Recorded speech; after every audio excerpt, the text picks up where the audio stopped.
जी, अस्सलाम वालेकुम। उम्मीद है कि आप तमाम दोस्त खैरियत से होंगे और आज का दिन भी ट्रेडिंग के हवाले से अच्छा गुज़रा होगा। अच्छा दिन था आज मार्केट में। बैंक्स और इंश्योरेंस सेक्टर की बहुत अच्छी परफ़ॉर्मेंस थी। अ, दोनों ऐसे सेक्टर हैं जिसमें ख़ास तौर पर अगर हम ये बात करें कि जी शरिया कंप्लायंट के हवाले से तो तकरीबन ना होने के बराबर मामलात हैं, लेकिन मार्केट की परफ़ॉर्मेंस अपनी जगह पर मौजूद है। 2200 पॉइंट्स जो हैं वो आज मार्केट ने मज़ीद ऐड किए। आज थोड़ा-सा हम बात करने की कोशिश करेंगे ट्रैक्टर्स के हवाले से, कुछ एक रिपोर्ट भी छपी है उसके हवाले से बात करेंगे और साथ में कोशिश करेंगे कि उसी के रिलेटेड जो मिलेट ट्रैक्टर है उसका चार्ट जो है वो आपके साथ शेयर किया जाए ताकि जो डाटा आया है उसके साथ हम उसको थोड़ा-सा मैच कर सकें। आगे चलते हैं जी, 2200 पॉइंट्स आज मार्केट ने मज़ीद ऐड किए। सर्किट ब्रेकर की बात करें तो माशाल्लाह से आज जो है वो हमें 35 कंपनीज़ अपर कैप में नज़र आ रही हैं, लेकिन जिसमें अगर आप थोड़ा-सा गौर फरमाइए तो उसमें आपको बैंक्स नज़र आ रहे हैं, इंश्योरेंस सेक्टर की कंपनीज़ नज़र आ रही हैं। एलाइड बैंक है, उसके बाद एजीआईसी है, एएलआईसी है, एटीआईएल है, सारे जो जितने भी इंश्योरेंस थे, वो आज उन्होंने बहुत अच्छा परफ़ॉर्म किया। इसके साथ टेक्सटाइल की भी कुछ 1-2 कंपनीज़ हमें नज़र आ रही हैं। हमारे हाथ आज सिर्फ़ और सिर्फ़ जो है, वो एसटीपीएल आया है जो कि हमारी स्विंग ट्रेड की कॉल थी, ये आज अपर कैप हुआ है। बाकी हमारे हाथ आज कोई अपर कैप नहीं आया। आज वैसे अगर हम स्विंग के हवाले से बात करें तो अच्छा दिन था और अगर हम डे के हवाले से बात करें तो बस ठंडा दिन था आज कह सकते हैं। क्योंकि चीज़ें जो हैं वो ट्रेड्स को निकालना, फिर उस सारे चार्ट को देखना, तो आज थोड़ा-सा मुश्किल दिन था जी बहरहाल। ये बड़ी एक अहम चीज़ है कि बाज़ औक़ात हम जो दोस्त अहबाब हम लोग जिस वक़्त वीडियो बनाते हैं ना, तो हमारी कोशिश यही होती है कि हम जो है वो क्या कहते हैं जी, कोई जादू का चिराग है हमारे पास, ऐसा नहीं है।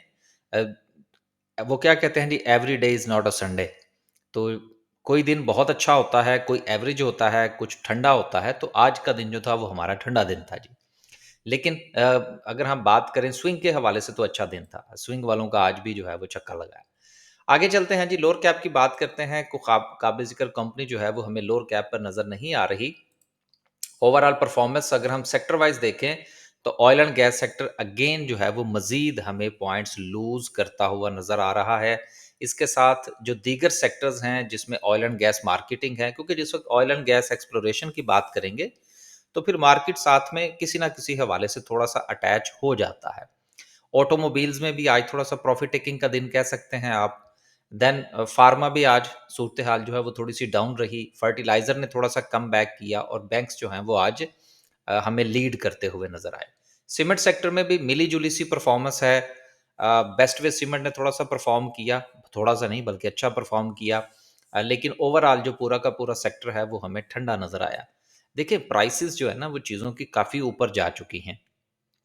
तो अब इस पॉइंट ऑफ व्यू से जो ट्रेड लेनी होती है हमने, उसको भी बड़ा देख-भाल के निकालना होता है, क्योंकि मार्केट में 2000 पॉइंट्स ऐड हुए हैं, तो उसमें आपको बैंकिंग सेक्टर की परफॉर्मेंस नज़र आ रही है, उसके साथ आपको थोड़ा-सा फर्टिलाइज़र चलता हुआ नज़र आ रहा है। लेकिन एक चीज़ आप ज़हन में ज़रूर रखिएगा कि अगर फ़र्ज़ कर लें ये मार्केट में से अगर 2000 पॉइंट्स निकलते हैं या 1500 पॉइंट्स निकलते हैं, तो वो सिर्फ़ इनमें से नहीं निकलेंगे। पॉइंट्स जिस वक़्त ऐड होते हैं तो पूरी मार्केट के ऊपर उसका असर आना ज़रूरी नहीं है। लेकिन जिस वक़्त पॉइंट्स निकलते हैं, उस वक़्त उसका इम्पैक्ट पूरी मार्केट पर आता है। तो फिर इसलिए ट्रेडिंग के दौरान जो है वो हमें इन तमाम जो नज़ाकतें हैं, उनको मद्देनज़र रखना पड़ता है, क्योंकि स्टॉक मार्केट में प्रॉफ़िट आपने कितना कमाना है, ये मार्केट ने तय करना है। लॉस आपने कितना बर्दाश्त करना है, ये आपने तय करना है। तो लॉस की कैलकुलेशन जो है, वो ट्रेडिंग पॉइंट ऑफ व्यू से बड़ी अहम होती है। और एक आखिरी बात मैं इसमें ऐड करके फिर हम आगे चलते हैं कि स्टॉक मार्केट में अक्सर लोग एक लफ़्ज़ इस्तेमाल करते हैं, जी मैंने इतना पैसा मार्केट में लगा रखा है, मैंने इसके ऊपर इतना पैसा लगा दिया है। यार ये जो लगाने वाला मामला है ना, इससे आप थोड़ा-सा निकल आइए। या तो आप उसको ट्रेडिंग का नाम दें, ताकि फिर आपको थोड़ी-सी उसमें सेंस बनती हुई नज़र आएगी। और अगर आप उसको इन्वेस्टमेंट पॉइंट ऑफ व्यू से ले जाएँगे तो उसकी भी सेंस आपको बनती हुई नज़र आएगी। ये जो लगाने वाला काम है ना, ये फिर वो थोड़ा-सा किसी दूसरी तरफ चला जाता है। तो उस पॉइंट ऑफ व्यू से जिस वक़्त आप लगाते हैं, तो फिर आपकी रिस्क एंड रिवॉर्ड की जो कैलकुलेशन है वो पूरी तरह से आपको फ़ायदा नहीं पहुँचाती। तो ये एक छोटा-सा मशवरा था, बाकी आप माशाल्लाह बेहतर समझते हैं।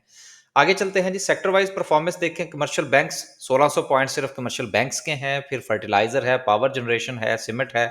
सूरत-ए-हाल फिर थोड़ी-थोड़ी सी जो है वो हमें बेहतर होती हुई नज़र आई तमाम सेक्टर्स के अंदर, लेकिन बैंक्स जो हैं उन्होंने लीड किया। हमने भी आज हबको के अंदर थोड़ा-सा काम किया, कु 2-4 पैसे बन गए। इसके साथ जो था वो शब्बीर टाइल में काम किया, उसमें थोड़ा-सा बन गया। कुछ इस तरह से 2-3 बने, फिर जो था वो एक आध ट्रेड जो थी वो हमारी फँस गई। तो आज सूरत-ए-हाल भई एवरेज थी, ठंडा दिन था आज। आज कोई छक्का-शक्का कोई नहीं लगा हमारा। ये बताना इसलिए ज़रूरी होता है क्योंकि हमारी पेड सर्विसेज़ हैं, तो फिर उसमें लोग जो हैं वो फिर समझते हैं कि पता नहीं दिन दुगनी और रात चौगुनी तरक्की हो जाएगी, ऐसा नहीं है, ठंडे दिन भी चलते हैं, तो आज का दिन ठंडा था भई हमारा। खबरें हैं जी, खबरों के बाद इंशाल्लाह जो है वो डिस्कस करेंगे हम आज की कैंडल को। पहली खबर जो है वो पीआईए के हवाले से है कि जिसका प्रॉफिट तो 26 बिलियन शो कर रहे हैं, लेकिन एक्चुअली इन लॉस। अब बेसिकली ये जो खबरें हैं ना, ये छपवाने का मकसद क्या है? छपवाने का मकसद ये है कि जब नए लोग आएँगे बिडिंग के लिए, तो वो थोड़ा-सा ना ज़हन बना रहे हैं कि देखें जी, वो है तो कंपनी ठीक है, उसने प्रॉफ़िट तो कमाया, लेकिन एक्चुअली वो लॉस में है। तो ये होता है बिज़नेसेस पॉइंट ऑफ व्यू में ना, ये चीज़ें चलती हैं। तो मेरे पॉइंट ऑफ व्यू से इस खबर को इतना सीरियस लेने की ज़रूरत नहीं है। हमें पता है कि पीआईए लॉस में है, और लेकिन ऑपरेशन उसका प्रॉफ़िट में है, ये कन्फर्म है। तो खबरें-शबरें चलती रहेंगी, इनको चलने दें। आप सिर्फ़ टेक्निकल पॉइंट ऑफ व्यू से अगर आप इसमें ट्रेड लेना चाहते हैं तो वो लें, लेकिन स्टॉप लॉस के साथ।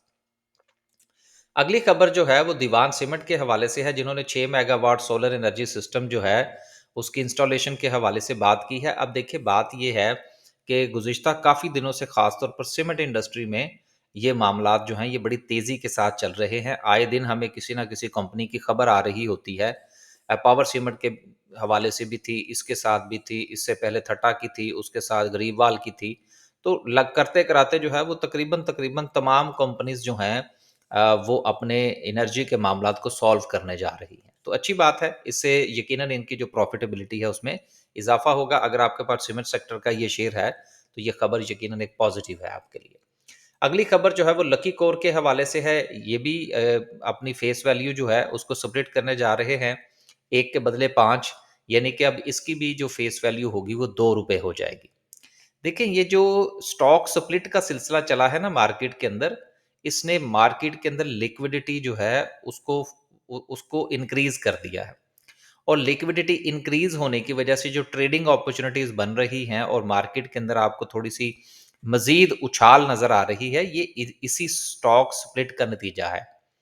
क्योंकि बहुत सारे लोग जो नए आ रहे हैं ना मार्केट के अंदर, जिनको मार्केट के डायनामिक्स का नहीं पता, टेक्निकल्स का नहीं पता, फंडामेंटल्स का नहीं पता, स्टॉक स्प्लिट क्या होता है, बोनस शेयर्स क्या होते हैं, ईपीएस क्या होती है, हिस्ट्री किस तरह से देखते हैं।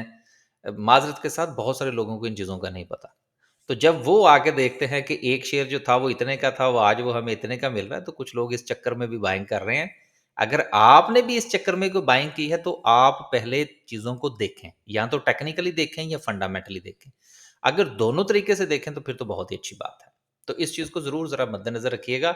ये ना हो कि कल को जिस वक़्त आपको डिविडेंड मिले तो आपको पता ही ना हो कि आपने जो शेयर खरीदा था वो किस पॉइंट ऑफ व्यू से खरीदा था, और आउटपुट जो है वो आपको किस पॉइंट ऑफ व्यू से मिल रहा है। आगे चलते हैं जी, अगली खबर जो कि ट्रैक्टर के हवाले से है। अब ये एक रिपोर्ट शाया की गई है कि जी ट्रैक्टर्स की जो सेल है वो पाकिस्तान के अंदर वो 22 साल की कम तरीन सतह पर आ गई है, और इसका मतलब ये है कि ट्रैक्टर इंडस्ट्री जो है वो तबाही के दाने पर है, और अब इसका कोई रिवाइवल नहीं हो सकता, और पूरी ट्रैक्टर इंडस्ट्री का बेड़ा गर्क हो गया। अब जिस वक्त चीज़ों के हवाले से मैं आपको हर रोज़ कुछ ना कुछ बता रहा होता हूँ कि जब किसी के हवाले से रोना पीटना शुरू हो जाए, तो इसका मतलब ये होता है कि उसके ऊपर नज़र रखने की ज़रूरत है। आज यही वजह है कि हम इसका चार्ट भी इंशाल्लाह डिस्कस करेंगे आपके साथ। अब देखें, वो बता रहे हैं कि जी 2003 के अंदर जो सेल्स थी वो तकरीबन कुछ 26,800, अगर हम इसको 27,000 कर लें, और 2025 के हवाले से जो बात हो रही है उसमें अगर जो डिजिट्स जो शो किए गए हैं, तो वो उसका उन्होंने थोड़ा-सा मवाज़ना करके बताने की कोशिश की है कि जी हमारे यहाँ जो है वो ट्रैक्टर इंडस्ट्री का बेड़ा गर्क हो गया है, और सिर्फ़ मामलात जो हैं वो 25,000, 20,000, 25,000, 30,000 पे आके खड़े हो गए हैं, और मज़ीद जो है वो शायद मामलात ख़राब हो सकते हैं। तो देखिए बात ये है कि आखिरकार हम मुल्क तो चलना है। अगर मुल्क चलना है तो वो हमारी ज़राअत के बगैर तो नहीं चल सकता, और अगर ज़राअत ने चलना है तो फिर उसके लिए ट्रैक्टर ज़रूरी है। लिहाज़ा ये कहना कि जी ये हालात बड़े ही ख़राब हो गए हैं, मैं बहरहाल इससे इत्तेफ़ाक नहीं करता। हमने जिस वक़्त अपनी जीडीपी को बढ़ाना है, तो जीडीपी को बढ़ाने के लिए हमें अपनी ज़राअत को बेहतर करना पड़ेगा, ये हमारी मजबूरी है। तो इसलिए चीज़ों को आपस में लिंक करके जो है उसमें से मतलब निकालने की जो मेरी कोशिश है वो ये है कि कोई इतना मसला ख़राब नहीं है। लिहाज़ा ट्रैक्टर्स के ऊपर नज़र रखने की ज़रूरत है। अब वापस चलते हैं और डिस्कस करते हैं जी ट्रैक्टर के चार्ट को। मिलर ट्रैक्टर का चार्ट डिस्कस करेंगे, लेकिन चलें ये चार्ट खुला हुआ है पहले ही केएसई 100 का। पहले कैंडलस्टिक को डिस्कस कर लेते हैं। देखिए मार्केट ने जब से अपनी इस रेजिस्टेंस को ब्रेक किया है, उसके बाद से मार्केट जो है वो आपको एक हायर हाइज जो है वो बनाती हुई नजर आ रही है। ये हमने लास्ट वीडियो में भी डिस्कस किया था। अब इस वक्त मार्केट के पास जो नेक्स्ट रेजिस्टेंस है वो अराउंड जो हमारे सामने आ रही है, जो कि ट्रेंड लाइन को रेजिस्ट कर सकती है, वो कोई 137,000 से 137,500 का एक जोन बन रहा है, जहां पर मार्केट को रेजिस्टेंस का सामना करना पड़ सकता है।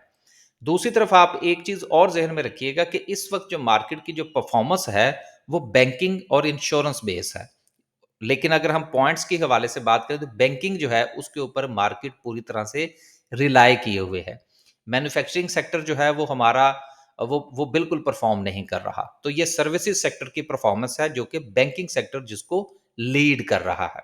तो इस पॉइंट ऑफ व्यू से भी हमने जहन में रखना है कि हमने जिस वक्त मार्केट की रेजिस्टेंस यहाँ पर आएगी और अगर मार्केट यहाँ पर थोड़ा सा प्रेशर लेती है तो उसका असर ना सिर्फ के बैंकिंग सेक्टर बल्कि उसके साथ दीगर मार्केट के जो सेक्टर्स हैं उस पर भी आ सकता है। तो बहरहाल एक अच्छा मौका होगा कि अगर आपके पास कोई शेयर मौजूद हैं तो उसका अगर कोई 15 से 10% 20% अगर कोई प्रॉफिट टेकिंग कर ली जाए इस रेजिस्टेंस पर तो कोई मुजायका नहीं है।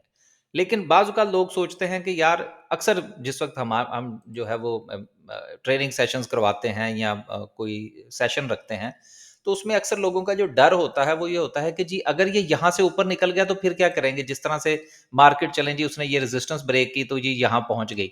यार देखिए बात ये है, आपके पास आपने चलना होता है मार्केट के ट्रेंड के साथ। अब मार्केट का ट्रेंड पॉजिटिव है, मार्केट जो है वो हायर हाइज़ बना रही है छोटे टाइम फ्रेम के अंदर। ये चीज़ ज़रूर ज़हन में रखिएगा क्योंकि मैं एवरीडे छोटा टाइम फ्रेम डिस्कस कर रहा हूँ।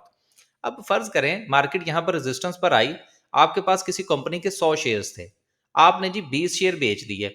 अब वो ऊपर निकल गया तो इस दुःख में नहीं बैठ जाना कि ओहो! मैंने 20 शेयर क्यों बेच दिए। अगर आप इस तरह से दुःख मनाते रहेंगे तो फिर आप ट्रेडर नहीं बन सकते। इन्वेस्टमेंट एक और चीज है, ये मैं purely trading point of view से बात कर रहा हूं। ठीक है, तो इस तरह से दुख नहीं मनाना, प्रॉफिट टेकिंग करनी है। आगे चलते हैं जी और डिस्कस करते हैं एमटीएल का चार्ट। मिलर ट्रैक्टर क्या कहता है जी, क्योंकि ट्रैक्टर्स का तो हो गया बेड़ा गर्क और उसके नतीजे में मार्केट जो है वो बिल्कुल ट्रैक्टर की अब जिंदगी में कभी दोबारा बेहतर नहीं होनी ऐसा नहीं हुआ करता। इस वक्त जो मिलर ट्रैक्टर है वो अपनी रीसेंट जो मेजर सपोर्ट है उसको अभी अभी जो है अभी अभी से मुराद कोई एक हफ्ता पहले या 4-5 सेशन पहले जो है उसने अपनी सपोर्ट को टच किया है, जो कि अराउंड बनती थी कोई 520 से 535 की। लिहाजा अगर हम चार्ट के मुताबिक देखें तो मुसलसल जो है वो मिलर ट्रैक्टर अपनी इस सपोर्ट को हमें रिस्पेक्ट करता हुआ नजर आ रहा है। लिहाजा इस पॉइंट ऑफ व्यू से मुझे तो इसमें कोई ऐसी खराबी नजर नहीं आ रही कि इसका कोई बहुत बड़ा जो है वो कोई डाउनफॉल होने वाला है। राइट, तो जिन दोस्तों के पास है उनको इसमें बिल्कुल परेशान होने की ज़रूरत नहीं है। हमने सिर्फ इसकी सपोर्ट आपके साथ शेयर की है और डाटा शेयर किया है। तो इसका डाटा और ये सपोर्ट शेयर करने का मकसद क्या था? मकसद सिर्फ ये था कि जिस वक्त कोई तब्दीली आती है और तो वो आपको चार्ट पर नजर आ रही होती है। ये जो मैं अक्सर आपसे कहता हूं ना कि यार मैं तो सिर्फ चार्ट देखता हूं। अब देखें उस तरफ से डाटा आ गया, अब आप फंडामेंटल्स देखने जाएंगे, आप न्यूज़ देखने जाएंगे, आप जो है वो किसी और हवाले से इंफॉर्मेशन लेंगे। मैंने सिर्फ चार्ट देखना है तो मुझे थोड़ा-सा आइडिया हो जाएगा कि अपनी ये सपोर्ट के ऊपर आई है और यहाँ से शेयर अगर गिरा है, तो कोई बिला वजह तो नहीं गिरा। तो ये टेक्निकल एनालिसिस है कि टेक्निकल में वो सारी चीज़ें को का क्रक्स जो है वो आपको मिल जाता है। तो इस वक़्त ये अपनी रीसेंट सपोर्ट को अभी जो है वो डबल बॉटम बना के उठा है। लिहाजा मुझे तो अभी इसमें फिलहाल किसी किस्म की कोई खराबी नजर नहीं आ रही। ना हम किसी को बाय का कह रहे हैं, ना हम किसी को सेल का कह रहे हैं। हमने सिर्फ आपके साथ चार्ट डिस्कस किया है कि आपके पास अगर ये मौजूद है तो आपको चार्ट के मुताबिक जो है वो फिलहाल तो घबराने की जरूरत नहीं है। बस जी, आज के लिए सिर्फ इतने। खुश रहें, आबाद रहें। अगर आप हमारी को पेड सर्विसेज लेना चाह रहे हैं, हमारे 3 ग्रुप्स इस वक्त एक्टिव हैं। डे का ग्रुप है, स्विंग का ग्रुप है और इन्वेस्टर प्लस ट्रेडर का ग्रुप है। अगर आप सारा दिन स्क्रीन के आगे बैठ सकते हैं तो आप डे का ग्रुप ज्वाइन कर सकते हैं। अगर आप थोड़ा सा ठंडे तरीके से काम करना चाहते हैं तो फिर आप स्विंग का ग्रुप ज्वाइन कर सकते हैं। और अगर मजीद थोड़ा सा लंबे अरसे के लिए काम करना है तो फिर इन्वेस्टर प्लस ट्रेडर का ग्रुप है। इस तमाम ग्रुप्स की जो तफसीलात हैं वो आपको वीडियो की डिस्क्रिप्शन में मिल जाएंगी। एक बात। दूसरी बात यह है कि जो हमारा डिविडेंड इन्वेस्टर प्लस ट्रेडर का ग्रुप है उसमें हम सिर्फ डिविडेंड पेइंग स्टॉक्स जो है वो आपके जो है वो शेयर करते हैं। लेकिन एएससी ऑल में काम करते हैं। उसमें इस्लामिक, नॉन इस्लामिक हम उसमें बिल्कुल नहीं देखते। जो हमें चीज़ अच्छे लेवल पर, अच्छे प्राइस पर नज़र आएगी, हम उसको रिकमेंड कर देंगे। ये हर रोज़ ये सारी तफ़सील बताने का मकसद ये होता है कि जिस वक़्त आपको ग्रुप जॉइन करें तो आपको पता हो कि आपने जो ग्रुप जॉइन किया है उसमें आपको कितना वक़्त देना पड़ेगा। बस जी, इजाज़त दीजिए। अल्लाह हाफ़िज़।